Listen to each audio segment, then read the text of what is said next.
245 equals the subprimary bond.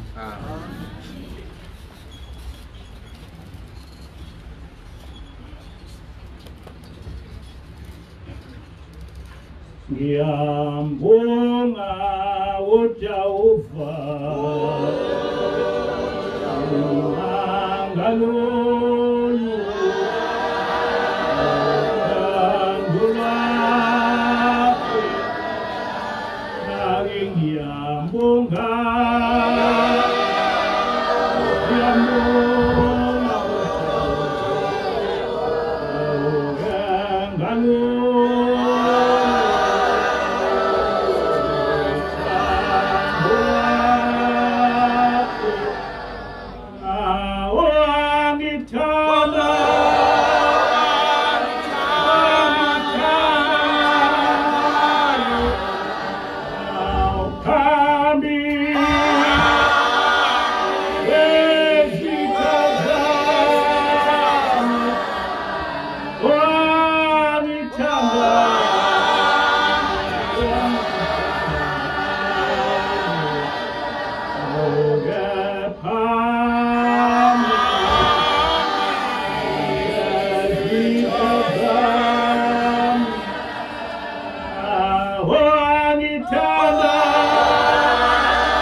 Amen.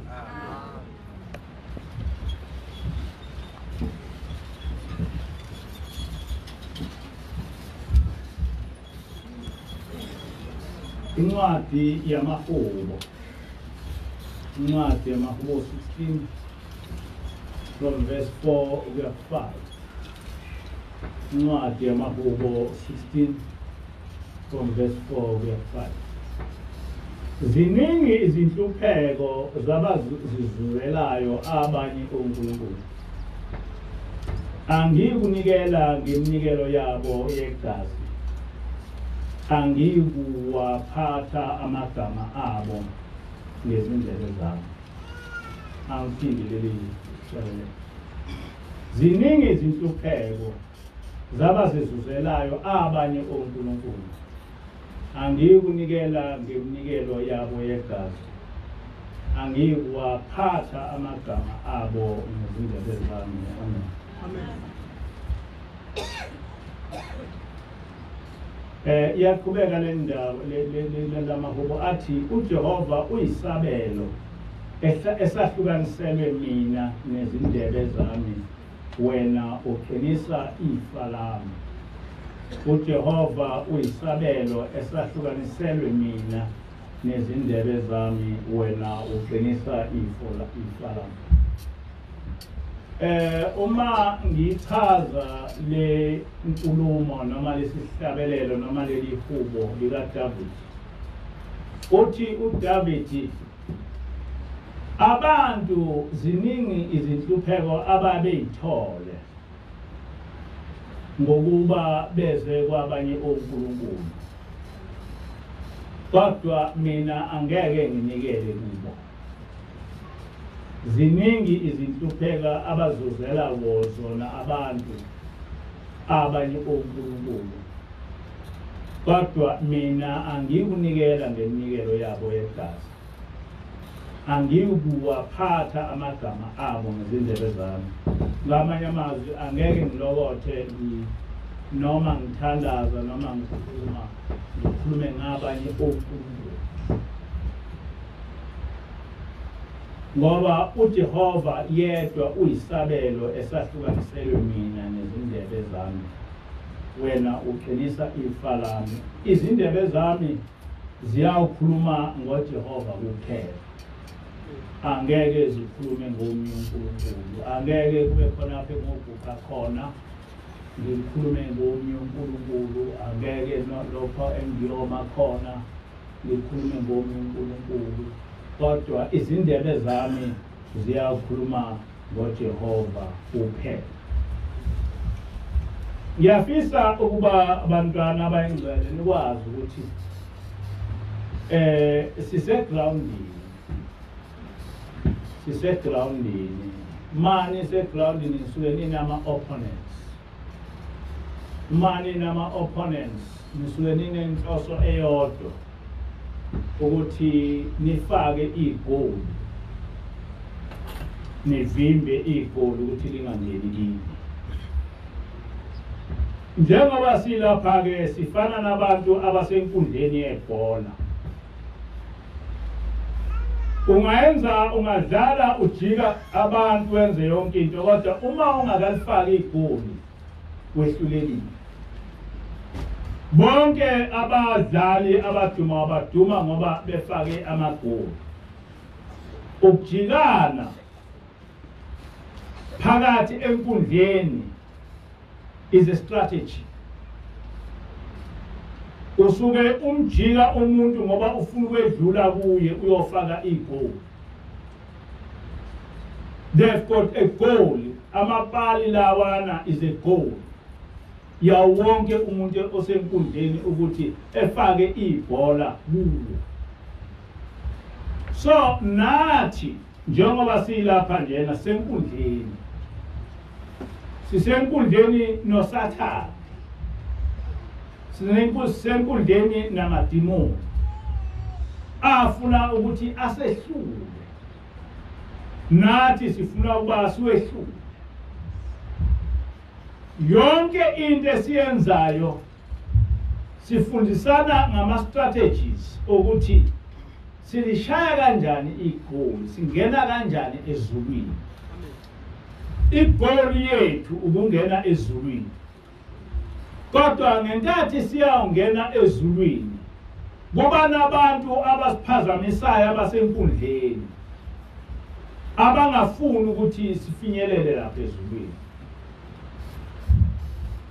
Njengoba ngisho ngithi noma ungaba nestrategy esingakanani, noma ungabajika bonke abantu enkundleni, kodwa uma ekugcineni ningeke nilishaye igoli, akwazi ukuthi ningabadlali.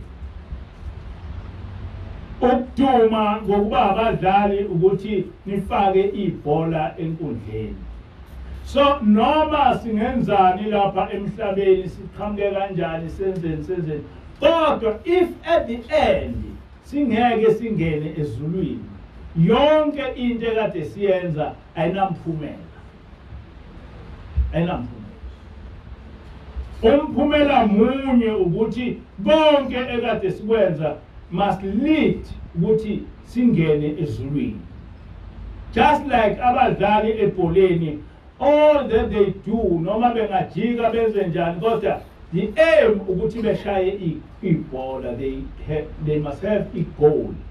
Fanele bebale amagoli. Thina amagoli ethu ukungena ezulwini.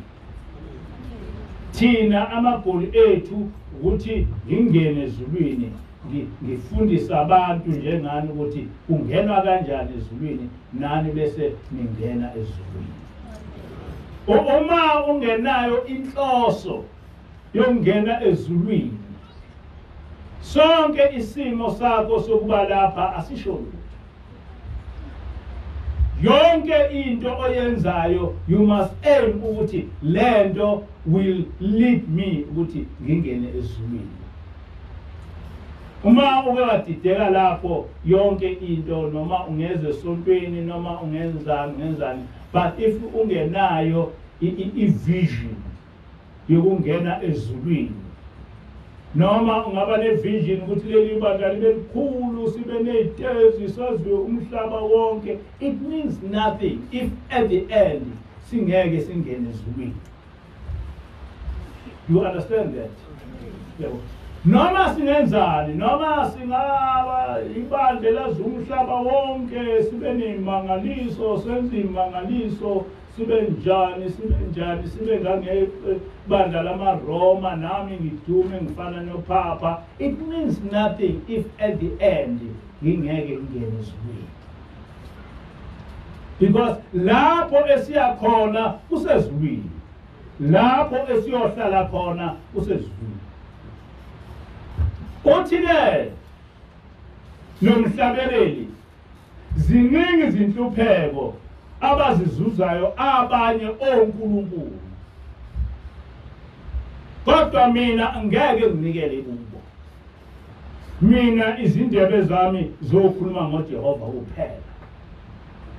Ziningi izinhlupheko, baningi abantu okuye kuthi mangabe bengamakholwa, njengoba singamakholwa nje, bese befuna abanye onkulunkulu, kodwa kulabo onkulunkulu bese bethola ukuhlupheka. Uthi-ke umhlabeleli, kodwa mina angeke ngize ngibakhonza abanye onkulunkulu. Mina angeke ngizivule ezami izindebe ngizivulela abanye onkulunkulu.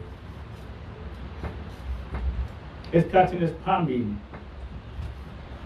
sasesehleli, ngicabanga ukuthi kwaku-2008 mhlawumbe u-2009, kodwa sasesikhona. Uthi-ke umkhokheli kimi, kunomakoti ebengijwayele, ofike kimi wakhuluma engaqondi. Uthi lo makoti unephupho elimhluphayo. Leli phupho uyayiphuphe ehlaselwa yimfene. Uma imhlasela lemfene, uma ethi weshembe, ingaba nandaba naleyo nto eshoyo, beliqonde kuyo. uthi bese kuqhamuka izwi lithi ikhonkothe lemfene izobaleka uthi bese lo nkosikazi lo makoti eguqa enza njengenja ufane nenja bese uyayikhonkotha lemfene bese iyabaleka uthi-ke manje leli phupho liyangihlupha ngabe kuchaza ukuthini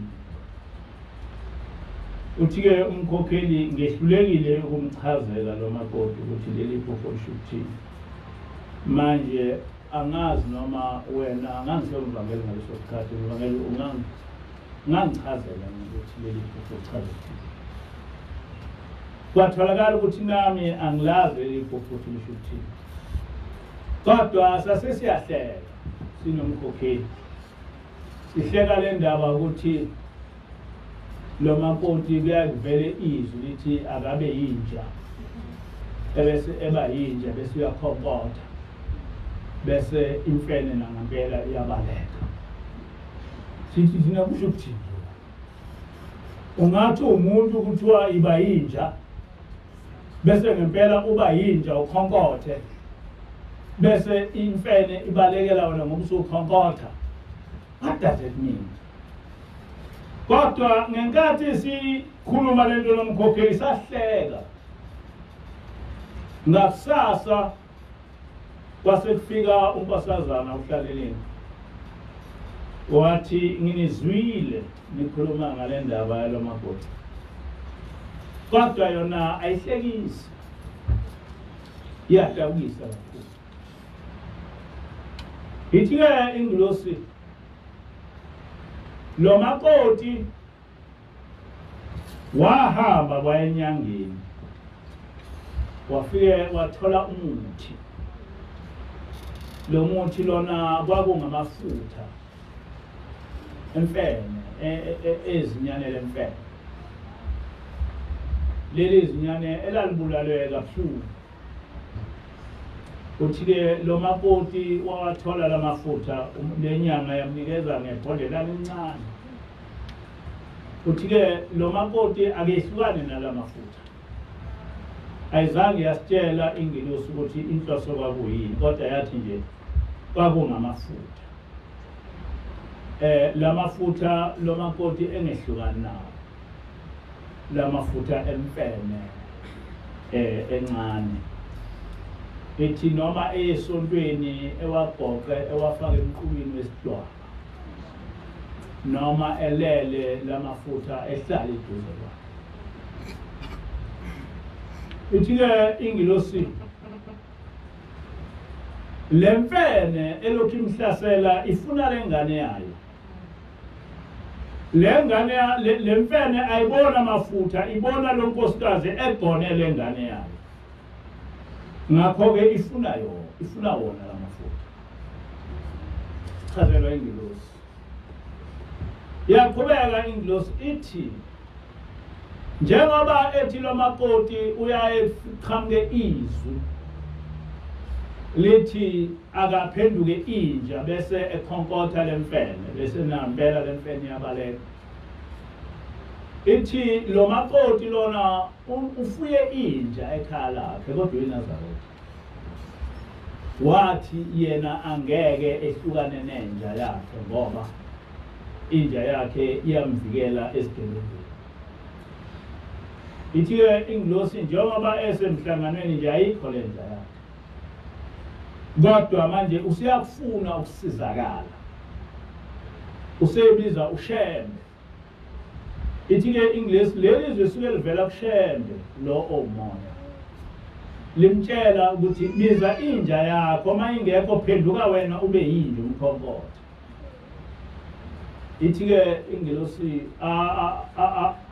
akho kufa okukhona kodwa ukufa kulethwe uye uthena eNazaretha waba nabanye onkulunkulu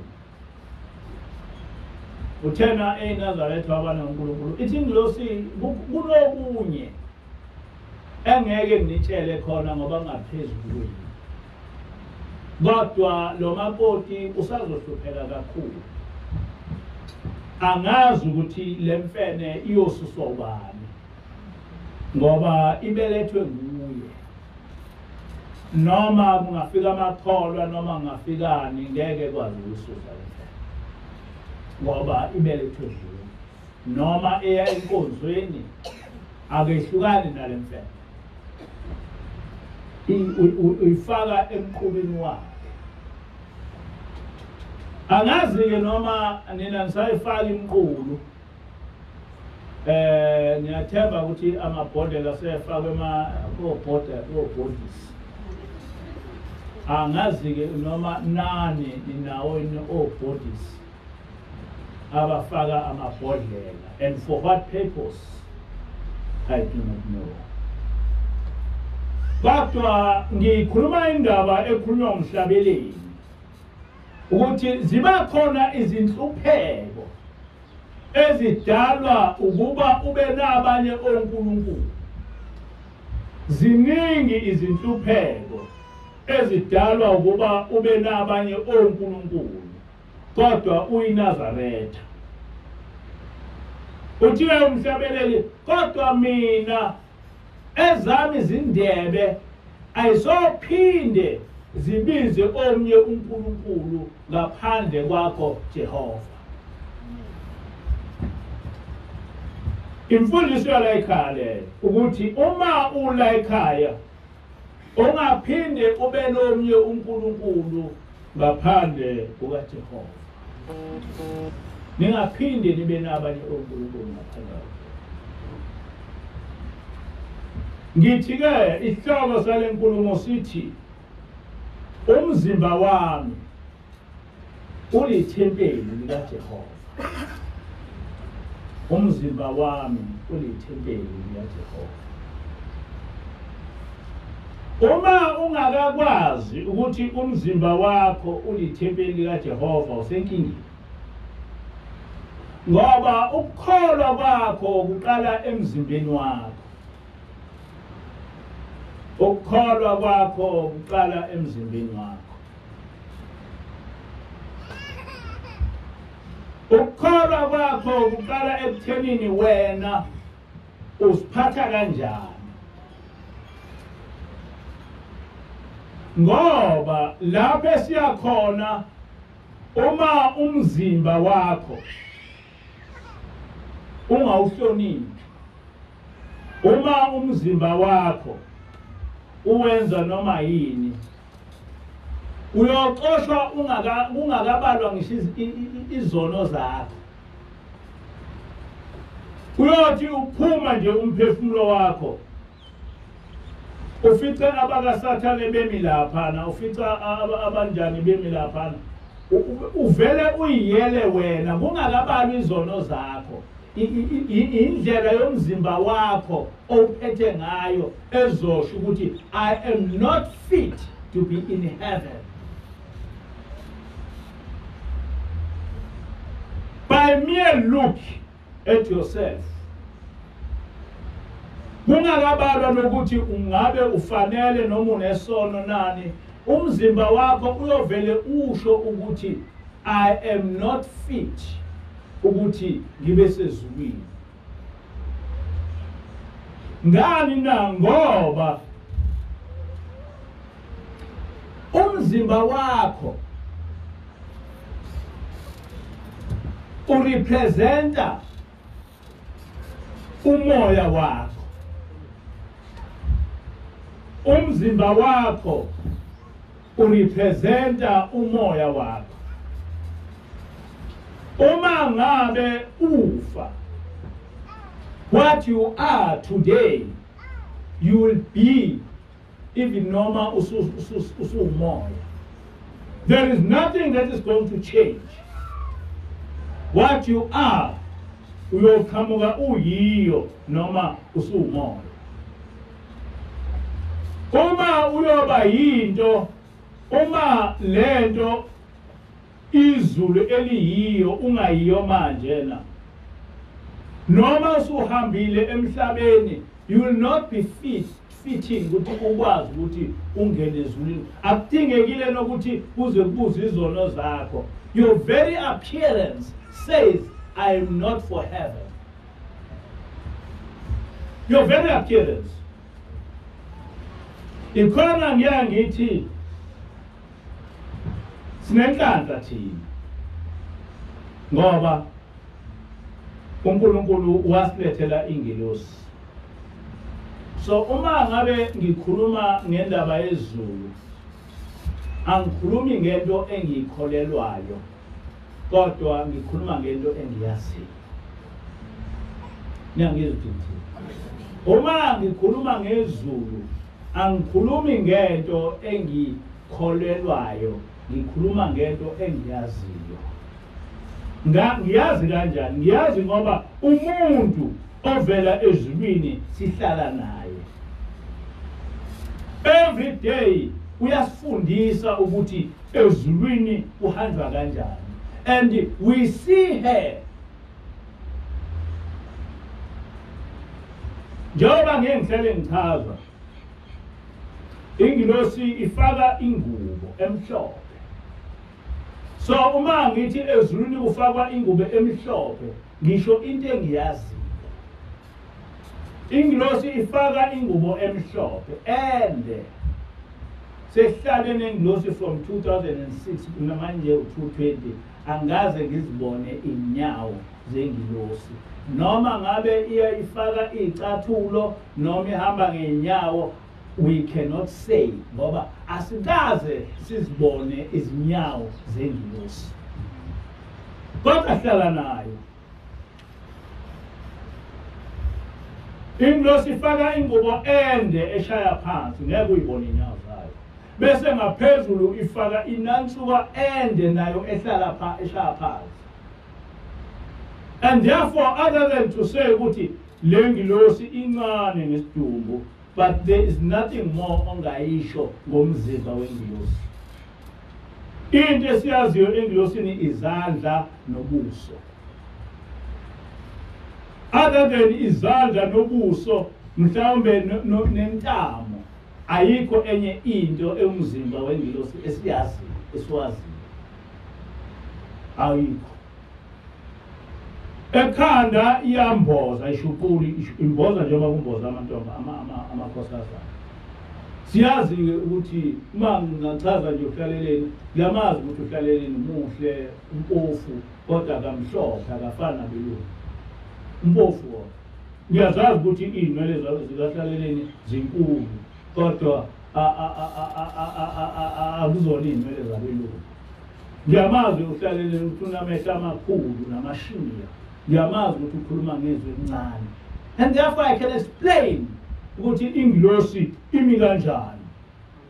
But from 2006 to now, angaze ngizibone izinyawo zengilosi, angikaze ngizibone izingalo zengilosi, angikaze ngiubone umzimba wengilosi, nokuthi noma inezinqe noma inazo, I do not know. So ngenkathi ngibuka ingilosi,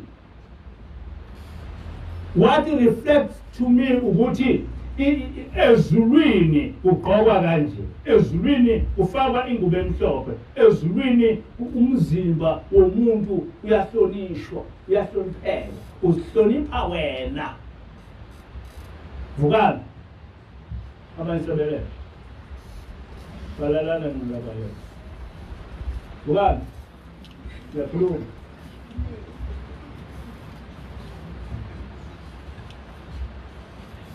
Ezulwini, uma ufuna ukungena ezulwini,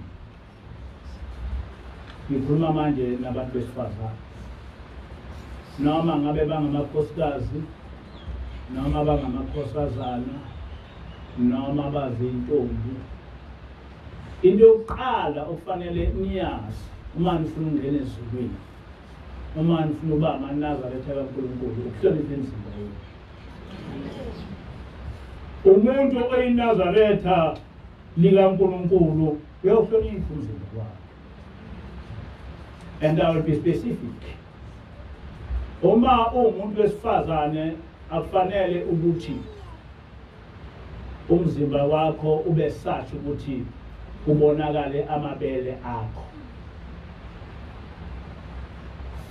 Noma ngabe ngayiphi indlela amabele umuntu wesifazane olinazaretha akufanele kube amabele azokhanga umuntu wesilisa. That is forbidden. Umuntu oyinazaretha likaNkulunkulu akufanele ukuba egqoke ingubo ezoveza amathanga, efake ingubo egcina emadolweni. Kufanele ingubo yakhe yehle ibe ngaphansi kwamadolo. Umuntu wesifazane oshadile okuleli bandla. Umuntu wesifazane oseyinkosazana engaveza amadolo ngoba useyintombazana, kodwa engafaki ingubo ekhinde. Kuyinhlamba lokho kuleli bandla. uNkulunkulu uyabenyanya ngoba le ndlela ogqoka ngayo uyokufa ugqoke ngayo. Ngeke ukuthi mawusufa bese uyofuna ingubo ezinde.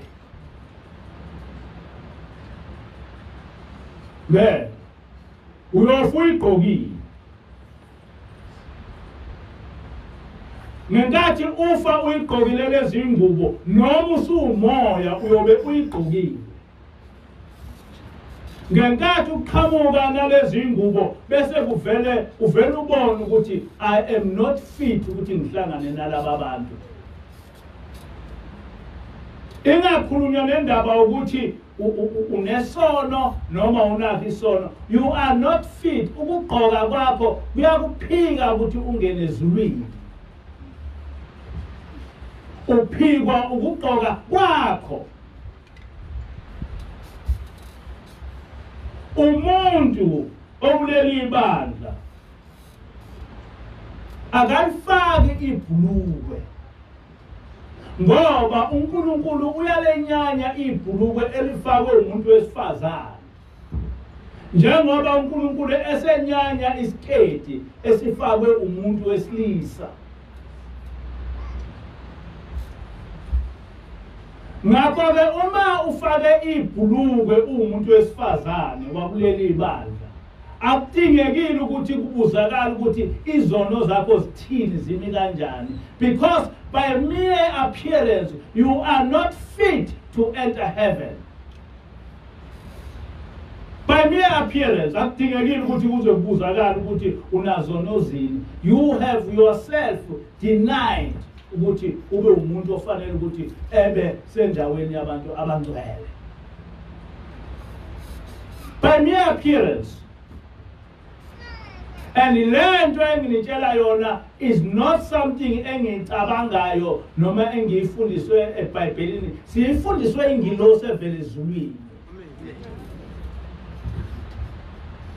Hayi ukuthi yinto mhlawumbe engiyifunde eBhayibhelini ngawubheka ukuthi eBhayibhelini no, sikufundiswe umuntu ovela ezulwini ukuthi ezulwini lokhu nalokhu akwenzeki. Uma ngabe ugqoke kanjena you do not need ukuthi uziyobizwa ezulwini uvulwe amabhuku. You have denied yourself ukuthi uvele ezulwini by your mere way of wearing izinto ezigqokile ziyakwenqabela ngoba laba abantu abalaphana you are not fit ungena kubo ngoba awukwazi ukungena ezulwini ufake ibhuluku umuntu wesifazane. And awuzothi ngoba usuye ezulwini kusuyalikhumula. Awulikhumula ngoba uyezulwini. Cha. Uma ulifaka lapha emhlabeni nasezulwini usumoya uyoqhamba ulifakile. And then you are not going to enter heaven. No. And therefore, akufanele ukuthi sizenqabele ukungena ezulwini ngezinto eziyubala. Akufanele ukuthi sizenqabele ukungena ezulwini ngezinto eziyubala. Ngoba angazi ukuthi inkinga yakho iphi ekuthenini unkosikazi ugqoke ingubo ezinde ngoba ushadile. Who are you attracting? Ngoba unomyeni wakho. Who are you attracting? Ngoba unomyeni wakho. Ufuna ukuthi amathanga akhe kuye ebone ubani. Ufuna kuye amabele akho ufuna kuye ebone ubani ngoba ushadile. Umuntu akabathethi abantu besilisa ngomzimba wakhe okufanele ukuthi ufihlakala. Kodwa umuntu abantu besilisa uba attracta ngesimilo sakhe. Awuattracta umuntu wesilisa ngomzimba wakho, kodwa attracta ngesimilo sakho. Uma umuntu attracta ngomzimba wakho, you are saying umuntu wesilisa ukuthi uwutikilayo. Uyinto okufanele ukuthi kulalwe nayo kodwa kungashadwa nayo. Ngoba uwutikilayo. Kodwa uma uyiphatha kahle, you are saying kubantu besilisa ukuthi uyinkosikazi, uyintombi. That is a fact. Ngakho-ke uma ngabe ningakwazi lokho, noma ngabe bekungenjalo, kodwa uNkulunkulu ufuna kube njalo. uNkulunkulu ufuna kube njalo. Ngakho-ke njengoba sithunywe ukuthi sinise ezulwini, kufanele sinitshele ama-elements azokwenza ukuthi ungene ezulwini, nama-elements azokwenza ukuthi ungakwazi ukungena ezulwini. It's not a matter of choice. Kuleli bandla ukuziphatha kahle is part of ukuya ezulwini.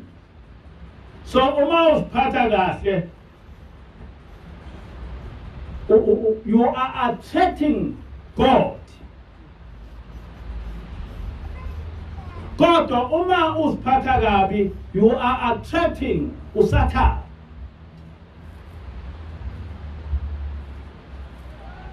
Ama-strategies lawo ongena ezulwini. Njengoba ngithena la sisegroundini, sisenkundleni, kunabantu abalwa nathi abathi asiye esihogweni, kodwa thina sifuna ukuya ezulwini.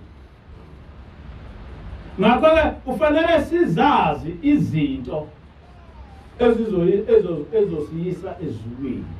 Kufanele sizazi izinto ezosenza silahlwe ezulwini. Coming to abantu besilisa. Njengoba silapha njena, it's not a matter of choice ukuthi sibe nehluthu, sibe nentshebe. It's not a choice.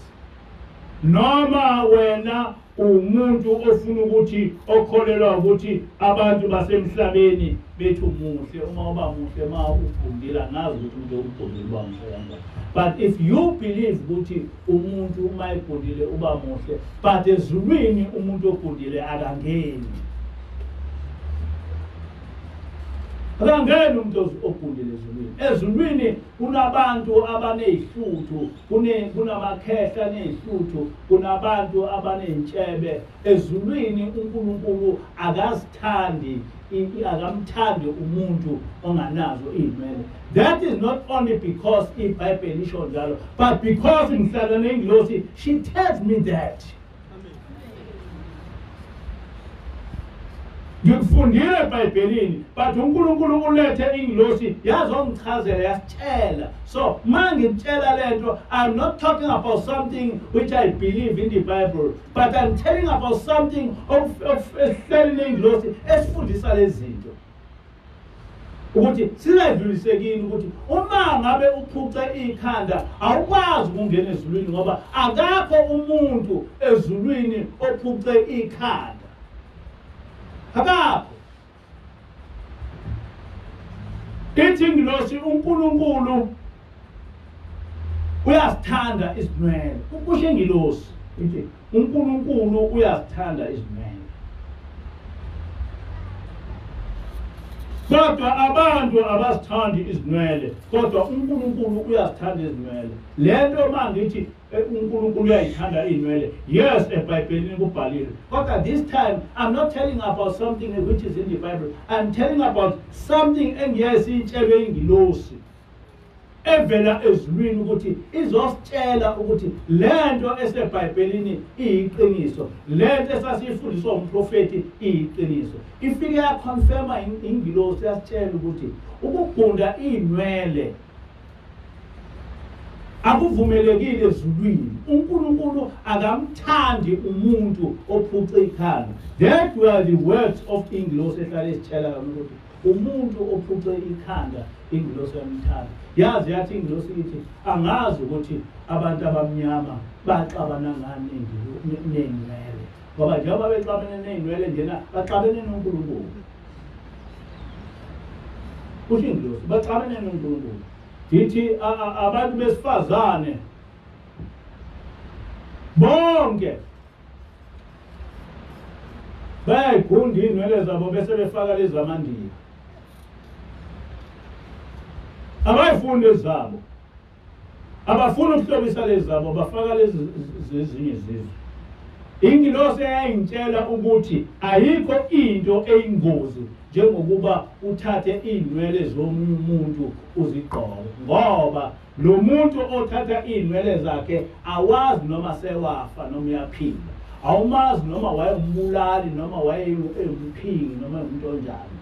Ithi-ke ingilosi umuntu uma esefile uyasilandela isitho sakhe somzimba. Leyo nto ngangisasifundiswe ingilosi. Umuntu uma esefile uyasilandela isitho sakhe somzimba. Ithi-ke ingilosi uma uthatha izinwele noma ngezomlungu noma ngezendiya uzifaka ekhanda bese uthatha isibuko uhloba ngazo, nalowo muntu ofile usuke ehloba ngawe. Ngakho-ke ngenkathi wena uyifaka lezi iy'nwele uyibona ukuthi mase ufake lezi iy'nwele umuhle, nalowo muntu ofile uhamba nawe uhloba ngawe. Lapho wena ovunule ngalezi iy'nwele naye uvunula ngalezi iy'nwele, and she ends up being your friend. Lo nto ngangitshela.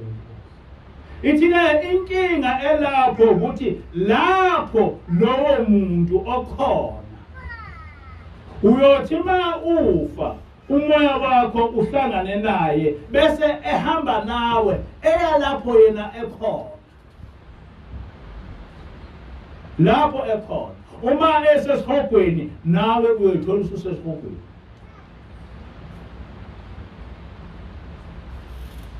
Lapho ekhona angaziwe ngoba abelungu bayiphatha kanjena namandiya iphatheka yokuthi uyothi uyokwenza njani mangelinye ilanga uyayithola usuzwa angazi noma kuthiwa opotini nandi bamandiya lapha bakhona ezulwini labo, ngoba uthathe iy'nwele zezinye izizwe wayifaka ekhanda lakho wahloba ngazo. Wathi kuNkulunkulu ezami iy'nwele azingifanele. Njengoba usuyigundile nje wathi azikufanele, nezulu alikufanele. Nezulu alikufanele. Awusakwazi ukuthi ezulwini ngoba ezulwini nawe nje uyabona ukuthi ezulwini awukwazi ukuthi wamukelwe nezinwele zezinye izizwe. Ezulwini awukwazi. Umuntu ofaka iy'nwele zezinye izizwe akazi lutho ngokukholwa. Ngoba i-proper reasoning kufanele ngaphandle kwengilosi ikutshela ukuthi ezulwini awukwazi ukuthi wamukelwe nezinwele zesinye isizwe.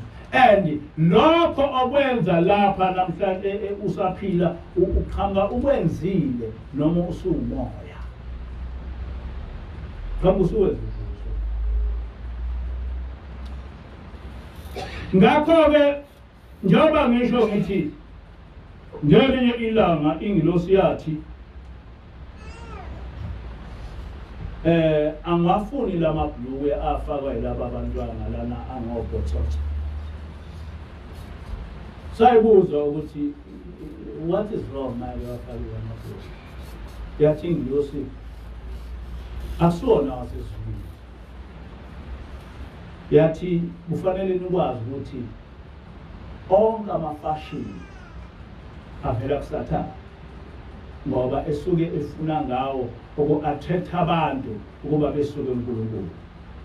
Ithi-ke njengoba uSathane eyisitha samafashini eyisitha sikaNkulunkulu, nazo zonke izinto ezidevelopha uyena ziyisitha kuNkulunkulu. Lokhu washo ingilosi isho bafana babafana abasafaki abafana abaningi abamabhluka ngokubhotsotha. Yathi ingilosi lamabhluke akaveli kuNkulunkulu ngamafashini kaSathane. Ithi-ke ingilosi ithi wena ungajabula yini ukuthi ingane yakho uyithole isigqoke into eyenziwe isitha sakho? Those were the words of the angel to us. Sinana muntu. Yathi ungajabula wena uma ubona isitha sakho, ingane yakho isigqoke izinto zesitha sakho. Ithi-ke ingilosi uSathane uyisitha sikaNkulunkulu. Ngakho-ke uSathane all the time uhlale enza izinto obona ngazi ukuthi kufanele abantu bakaNkulunkulu bemshiye uNkulunkulu beye kuye. Ubathetha ngayo yonke into. Uthi le nto ningayithatha kancane nina, kodwa inkulu ezulwini ngoba ayizange iyavela ezulwini, ivele kuSathane. Ithi onke amafashini avela kuSathane. Ngempela-ke abantu kade bengaphucula amakhanda. Ngo-1960 kwaqhamuka ilokhuza isatanism, kwaqala ukuba nebandla lesatanism eAmerika. Bathi umfundisi wakhona waqhamuka ephuca ikhanda efaka ukholwa nomlungu. Abelungu abajwayele ukuthi bephuca amakhanda, kodwa amphatha abafundisi abelungu nje abaphuca amakhanda. Kodwa lo mlungu owathi yena uvula ibandla likaSathane waqhamuka ephuce ikhanda efake ukholwa. Ngoba abelungu ababengayazi leyo nto babuza kuya amaphepha athi why uliphuceleni ikhanda? Wathi lo mlungu wathi lo khuza le ngiliphuce ngoba ngiphikisa uNkulunkulu. Wathi uNkulunkulu wathi ningawaphuca amakhanda, mina ngithi-ke phucana amakhanda, mina ngiphikisa uNkulunkulu. Phela mina ngimele uSathane, yikho ibandla lami liyi-Satanic Church ngoba ngimele uSathane. Wathi abantu benamahloni ukuthi basebenzele uSathane, mina ngiphumela obala ngithi ngisebenzele uSathane. Ngakho-ke yikho ngifake ukhololo uchaza ukuthi ngingumfundisi kodwa kaSathane, kodwa ikhanda ngoba ngiphuce ngoba ngisho ukuthi ngiphikisa uSathane. Then some few years bonke abantu abamnyama bawaphuca amakhanda abo, ngisho abafundisi baphuca amakhanda abo, ngisho opresident baphuca amakhanda abo, ngisho ama-kings baphuca amakhanda abo. Ngathi uma ngifunda le nto ngashawa uvalo. What is happening? What is happening? Ngoba le nto ngayifunda, ngamuzwa nomlungu eyikhulumela yena, and but bonke abantu abamnyama manjena baphuca amakhanda. Kodwa baphuca amakhanda bese sontweni bethi baya kuNkulunkulu kodwa baphuca amakhanda. But ngeke benye. Badlala abantu ngeke benze. Ngoba ezulwini akangena umuntu ophuce ikhanda, not ezulwini likaJehova. Engangena kwamanye amazulu, maningi amazulu, kodwa ezulwini likaJehova akangeni umuntu ophuce ikhanda. Ezulwini likaJehova akangeni umuntu onamathathu. Ezulwini likaJehova akangeni umuntu opende umlomo. ezulwini likaJehova akangeni umuntu wesifazane ofake ibhuluku. Ezulwini likaJehova akangeni umuntu ohlobe ngenzipho ngayo yonke lento enzipho. Not ezulwini likaJehova. Kwamanye amazulu yes, kodwa not kuleli likaNkulunkulu wethu umdali wezulu nomhlaba akangeni. Amen. And I can't ngenze ngikhohlise ngoba lento engiyikhulumayo uNkulunkulu uthume ingilosi ukuthi izohlala nathi isifundise lento without necessarily relying on what the Bible says. But ingilosi ifike yayisupporta zonke lezi zinto, yona-ke yasichazela yonke into. Njengoba silapha sichazelwe yonke into ngendaba yasezulwini bantwana basephalamende. Sichazelwe yonke into.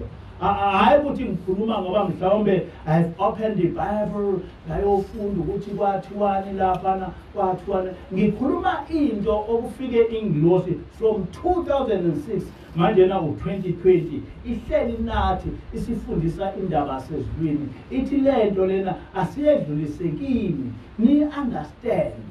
Niyazi ukuthi hayi ukuthi iBhayibheli ukuhlakanipha kwabelungu and what not izinto ezibhalwe eBhayibhelini zazibhala with the instruction of God, of our God. Izinto ezibhalwe kwihlabelelo zamaNazaretha izinto ezavela ezulwini. That's why all the time ingilosi iyaye iquote iBhayibheli.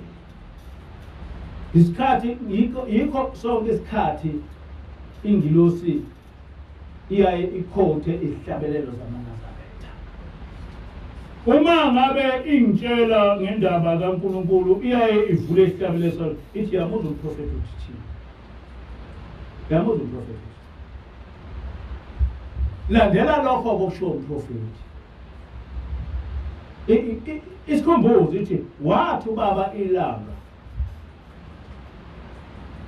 niyofundisa abantu ngoJehova kodwa lithathe ezintweni ezimfundisweni zomprofeti. Imfundiso zomprofeti zisehlabeleni zamaNazaretha bese ingilosi iyasifunda ihlabelelo samaNazaretha ithi uyamuzwa umprofeti ukuthi uthini. Uyamuzwa umprofeti ukuthi uthini. Uyamuzwa umprofeti ukuthi uthini. Konke lokho okusho umprofeti ufundiseke nawe amaNazaretha. Bantwana basekhaya thina saxoxa ukuthi siphathe umsebenzi wakhe. Kwakumhla ka 26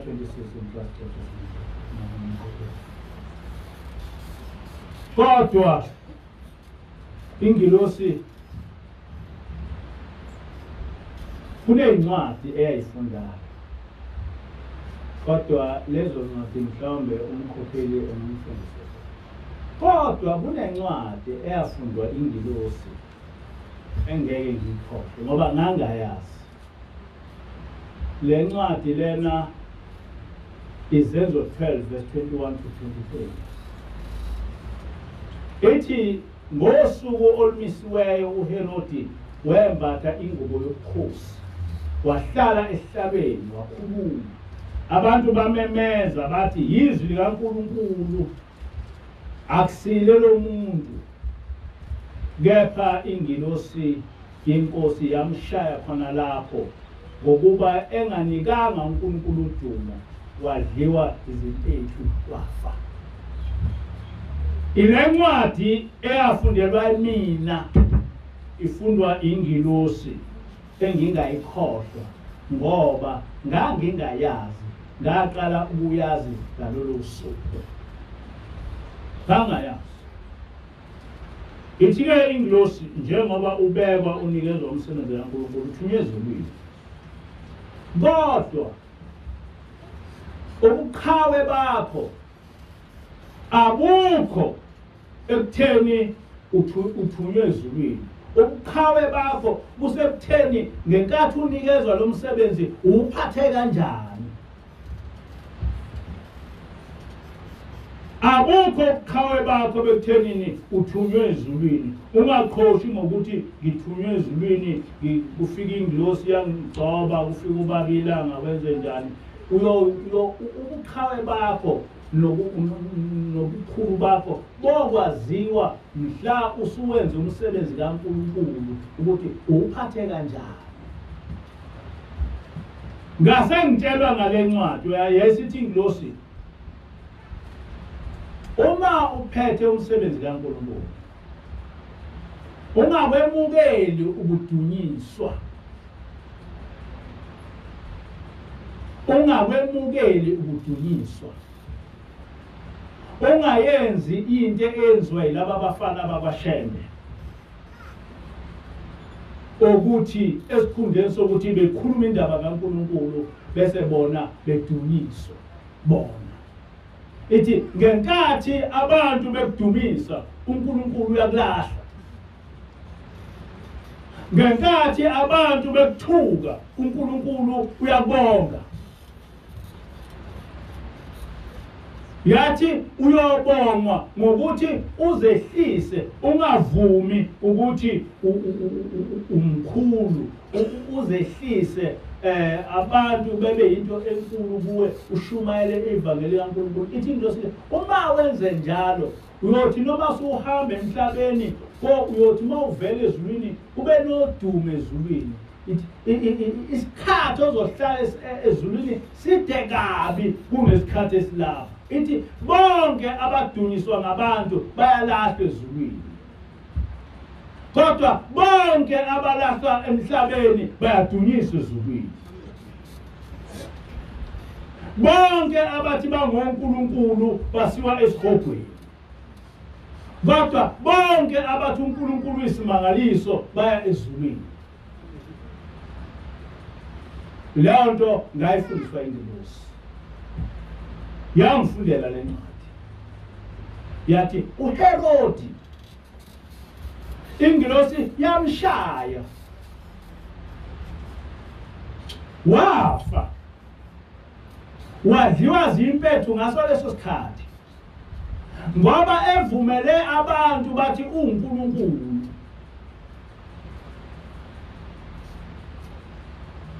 Yathi ungakuvumeli ukuthi abantu bekukhonze bethi uNkulunkulu, ungakuvumeli ngisho nokuthi kuthiwe uyinkosi, neliswa ukuthi umfundisi. Imisebenzi yakho ukuthi mawusuhambile emhlabeni bese abantu beyincoma bethi wawumuntu oyisimangaliso, wawuyilokhu nalokhu, kodwa uma ulapha emhlabeni khohlwa uwe, sebenzela uNkulunkulu. Ngikhohlwa ukuthi abantu bedumise wena, funa abantu bedumise, fundisa abantu bedumise uNkulunkulu.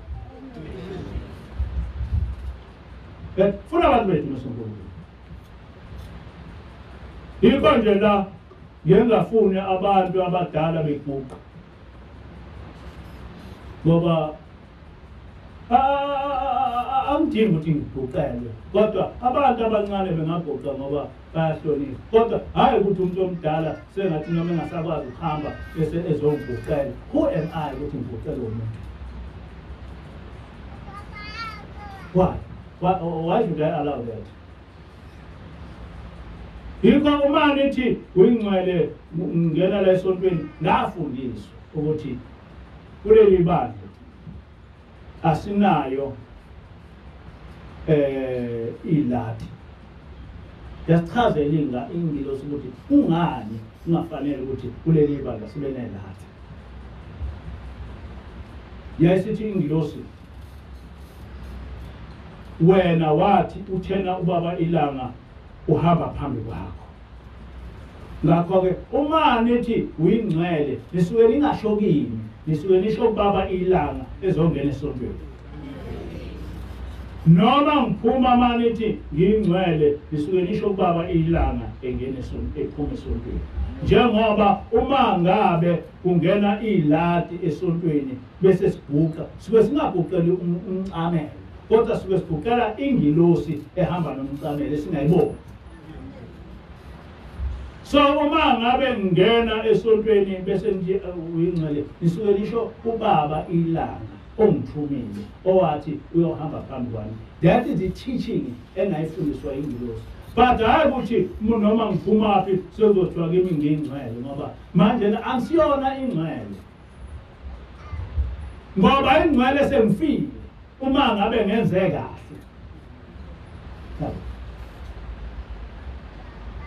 Umuntu othunywa ezulwini uba mkhulu ngomsebenzi owenze emhlabeni bese efike enikezwa imendlela ezulwini.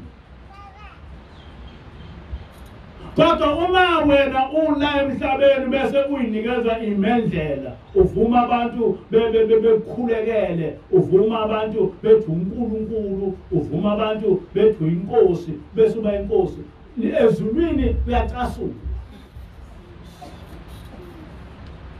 So lobo bukhosi bakho buzophela la. Ngeke uqhubeke nabo. Le nto engikhulumayo angikhulumi into eyibhilifu, ngikhuluma into esayitshelwa ingilosi mhla isigcoba mhla ka-26 kuMarch 2011. Yayikhuluma itshela lo mkhokheli.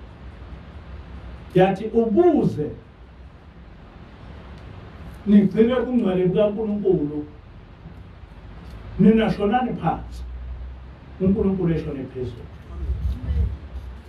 Uma ningena khuphuka iyophela le nto, kuyoba into yasemhlabeni le. Kodwa uma nifuna le nto ibe ngeyasezulwini nina shonani phansi uNkulunkulu ekhuphuke. Lokhu ngikhuluma ngoba ngelinye ilanga ngiyohamba emhlabeni bese mhlawumbe oyo abawuphatha noma oyophatha bese eyibona semkhulu sewuNkulunkulu esebonakala. Bese lokhu ngiyalozo yasho njalo ngilosithi uma into ungayikhuluma usemhlabeni uyawuthi mase ulapho ubuso lokuphaquza ngoba usakwazi ukuyikhuluma. So noma ngasekho emhlabeni kuleli bandla lamaNazaretha kaNkulunkulu engababikho uNkulunkulu owumuntu, ingababikho inkosi owumuntu. Wonke umuntu walapha uyohlala ewumfundisi, uyohlala eyinceku kaNkulunkulu. Inkosi lusekelwe ezweni. Amen. Inkosi lusephama kwela.